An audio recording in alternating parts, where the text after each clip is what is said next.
life hangs in the balance, and the jury must decide who's the winner, who's the loser. Will it side with the accuser, or will it let the guilty one slide? The judge may be a good one, but the evidence is in. It's a battle for the ages, who will win? Something's going down in the courtroom. Something's going down, come and see. Someone's gonna hang. Could it possibly be me? Who's going down in the courtroom? Down in the courtroom. Down in the courtroom. Down in the courtroom. Down in the courtroom. Oh, down in the courtroom. And the sentence is eternity. It's just a pomegranate, just a fruit, and yet much more.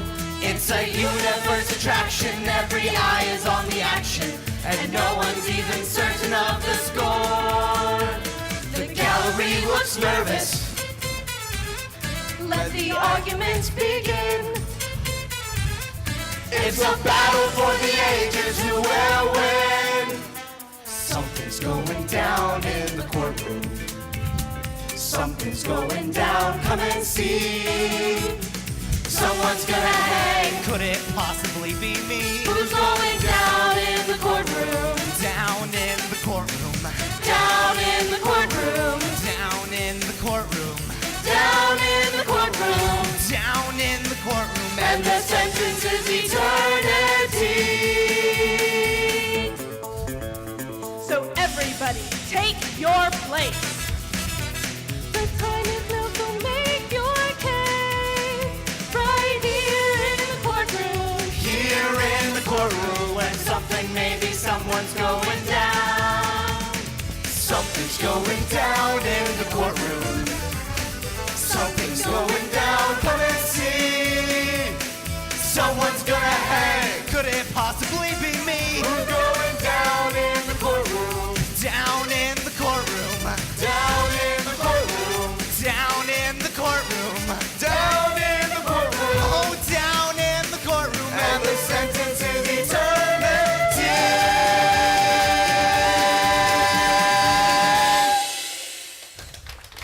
Oh, sorry, excuse me. Oh, what are we doing? Last time, okay, this is what it's- Oh, hi. Would everyone please take their places? This court is about to come to order. What's on the menu, bailiff? Geek. Flambe. Okay. All rise. Hear ye, hear ye. This court is now in session. The Honorable Alice Mighty presiding. Would all who have cause to plead come near? Be seated. We are here today to hear testimony regarding the trial of the defendant, who has been accused of petty theft from the Universal Fruit Factory. It wasn't my fault. I was just there. You are out of order, sir. Now, are you the defendant?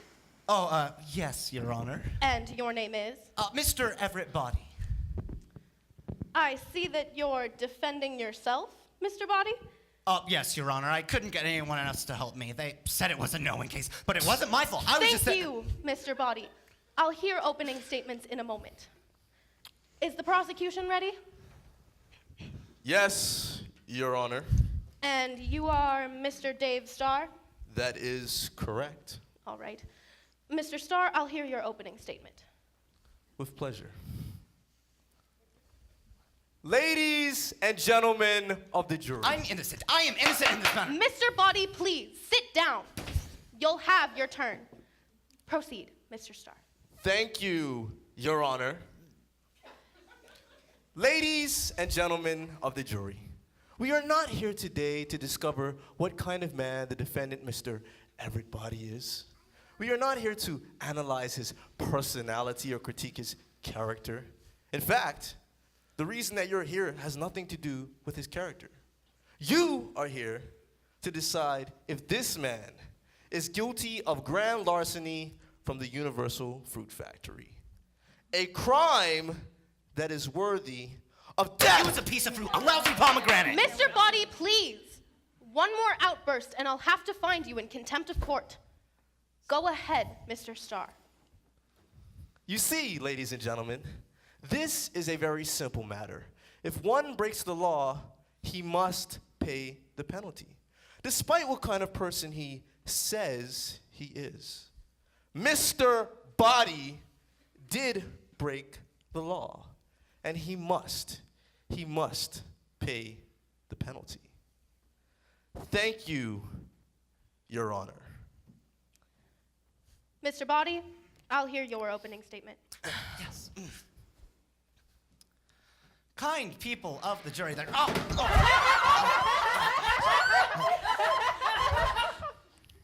Kind people of the jury, there is more to the law and to a person's character than the simple cut and dry cause and effect type of system Mr. Starr would have you believe.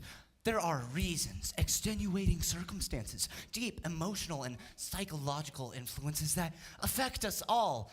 I'm not a bad person. There are certainly people who have done much worse things than me on a daily basis that are more deserving of death. What happened wasn't really my fault, and I hope to show you my true self. A kind and loving person who's not the premeditating kleptomaniac Mr. Starr makes me out to be. Thank you. All right, Mr. Body, you may call your first witness. I call to the stand Mrs. Body.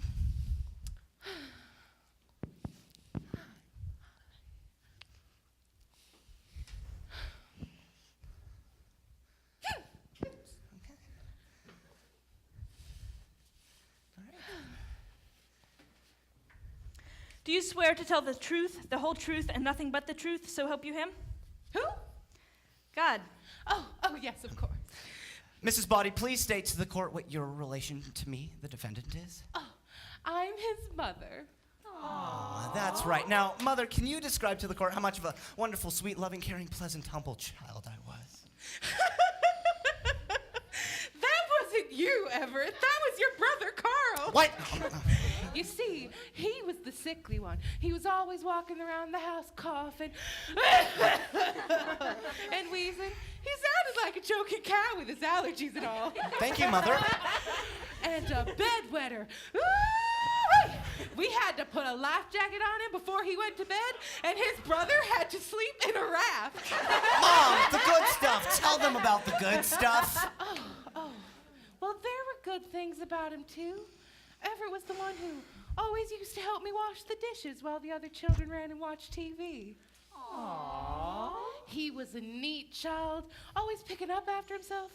Sometimes he did get a bit carried away and started picking up the other children's toys as well. Mother.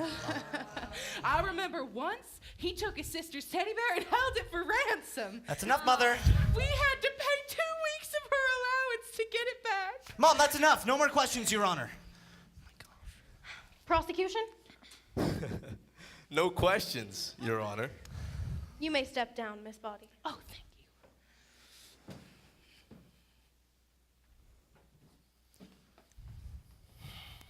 you.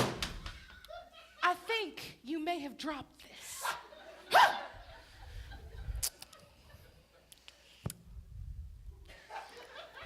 Do you have another witness, Mr. Body? Yes, Your Honor. I call to the stand Mr. Body Sr.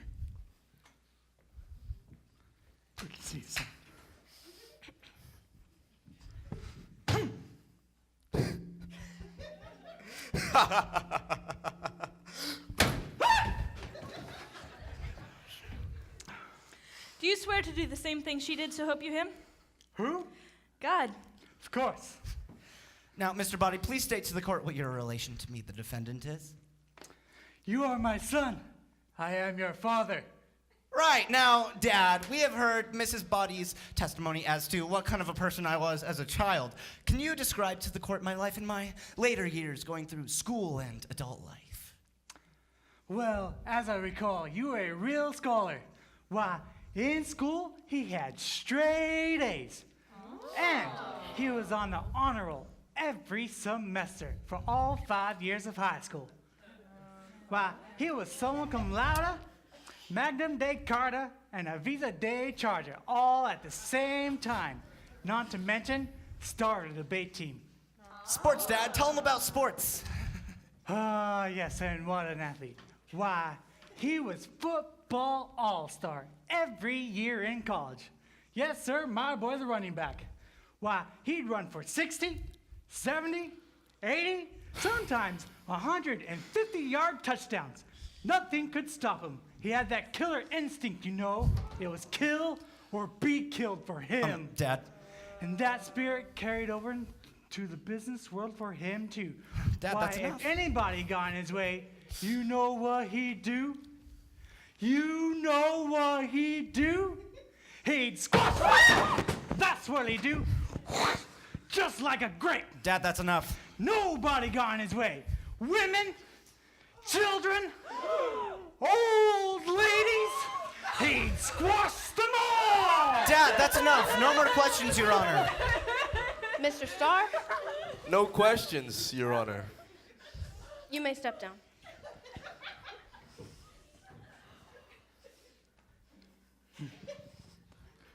We got this.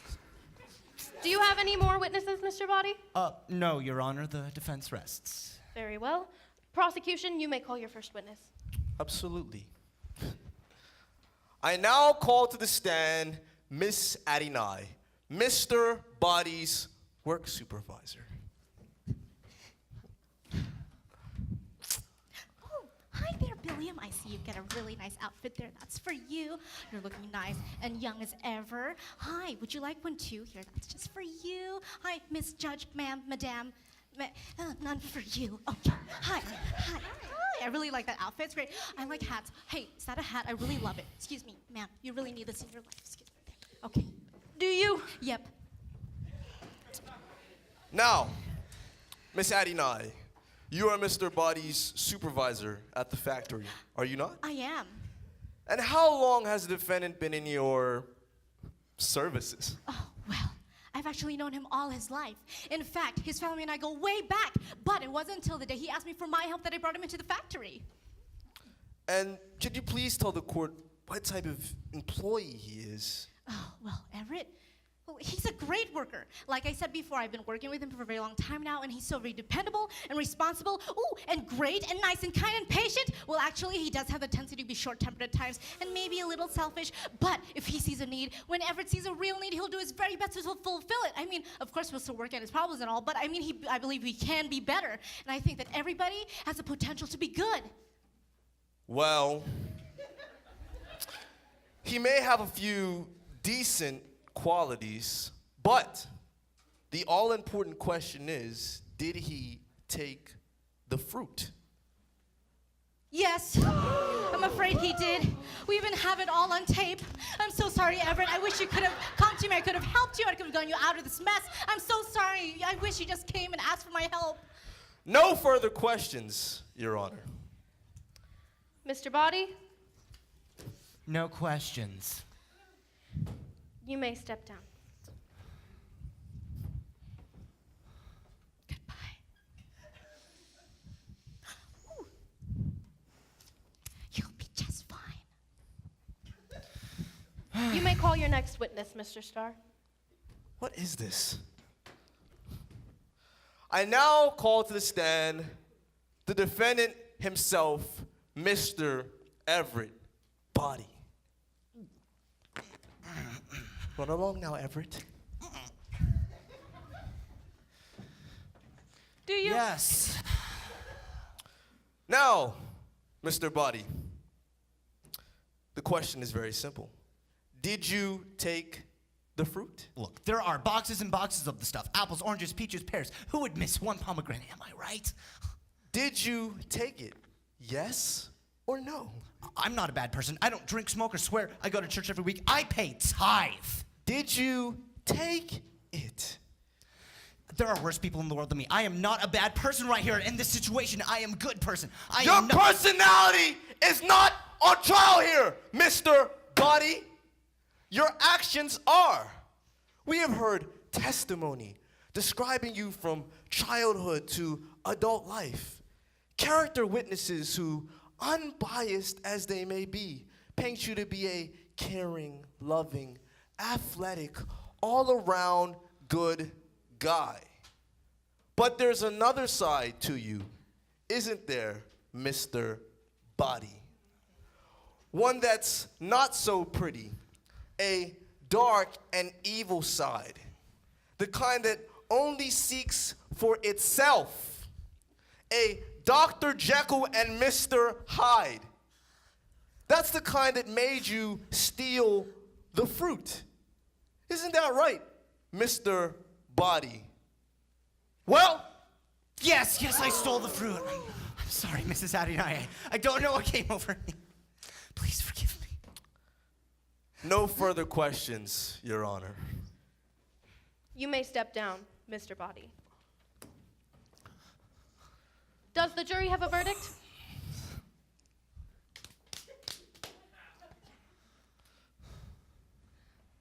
We do, Your Honor.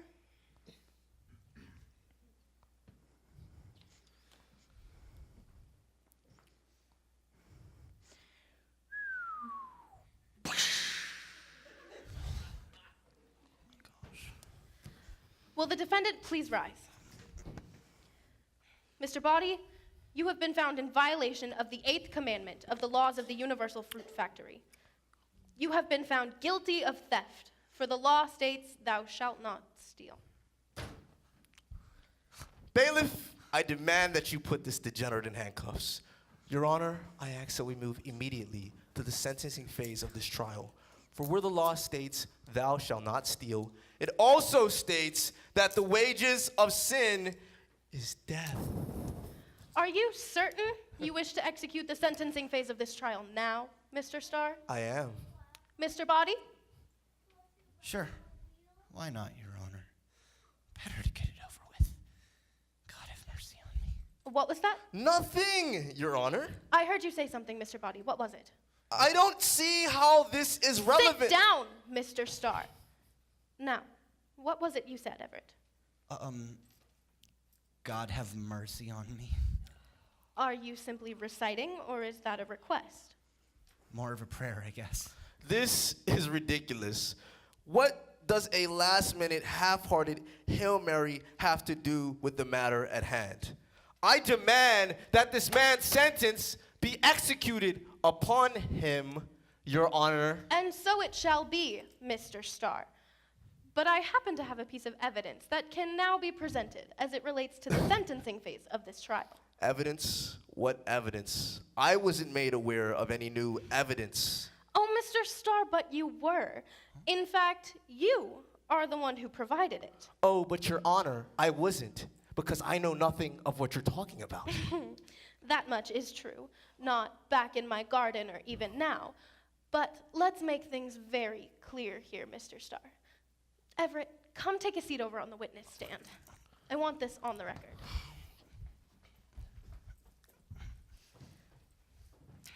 Now, Everett, what part of the factory do you work in? Packaging, Your Honor. Packaging what, specifically? Apples. Apples, I see. Did you not wonder why, if you work in apples, you came to be surrounded by pomegranates in your work area? Pomegranates, the very thing Mr. Starr knows you have a craving for in the depths of your soul. Hey, now that you mention it, yeah, how did all those pomegranates get there? How did they indeed? Care to answer that one, Mr. Starr?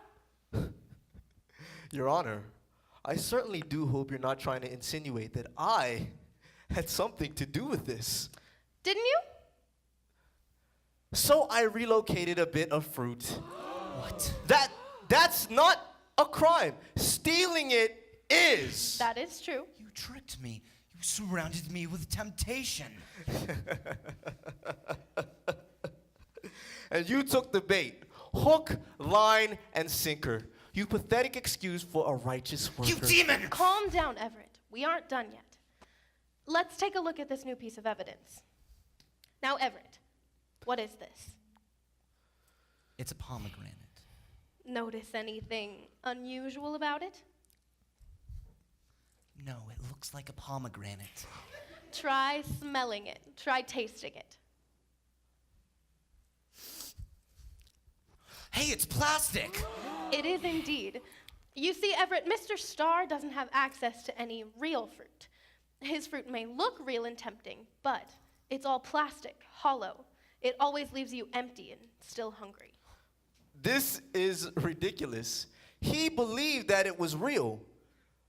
The issue here is his belief and his actions thereafter, Your Honor. Right you are, Mr. Starr. It's very much the state of his heart that matters. So where is your heart, Everett? What do you hunger and thirst after? The hollow emptiness of fake fruit that never satisfies and whose price tag is your soul? Or would you like the real thing that has been fed by the spring of living water and has already been bought and paid for? You mean it's free? I'll tell you what I'll do. Give up to me that fake, and I'll give you my real.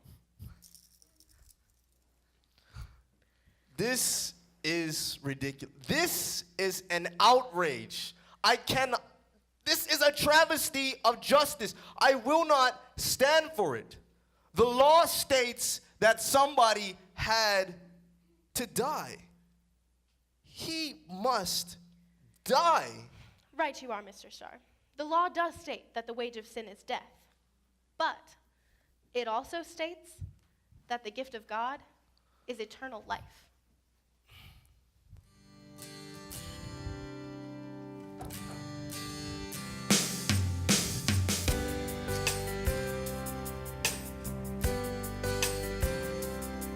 Let's pause a moment.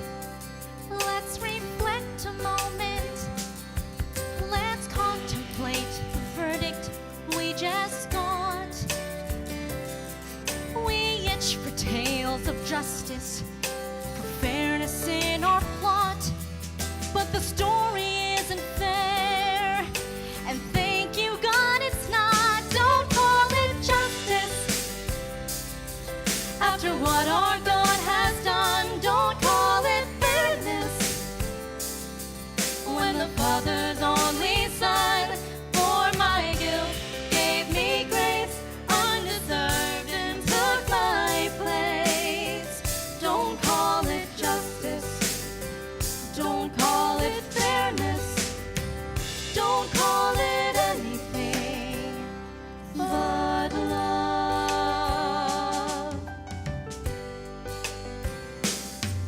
Let's take a moment, if you will, a moment. Consider bravely if you have the nerve.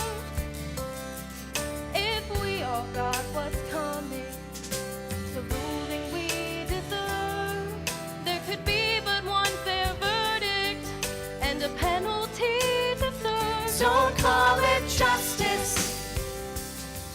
After what our God has done, don't call it fairness. When the Father's only Son bore my guilt, gave me grace undeserved, and took my place. Don't call it justice. Don't call it fairness. Don't call it anything but love. Though none of us is worthy to be saved, God so loved the world that he gave. Don't call it justice. After what our God has done, don't call it fairness. When the Father's only Son bore my guilt, gave me grace undeserved, and took my place. Don't call it justice.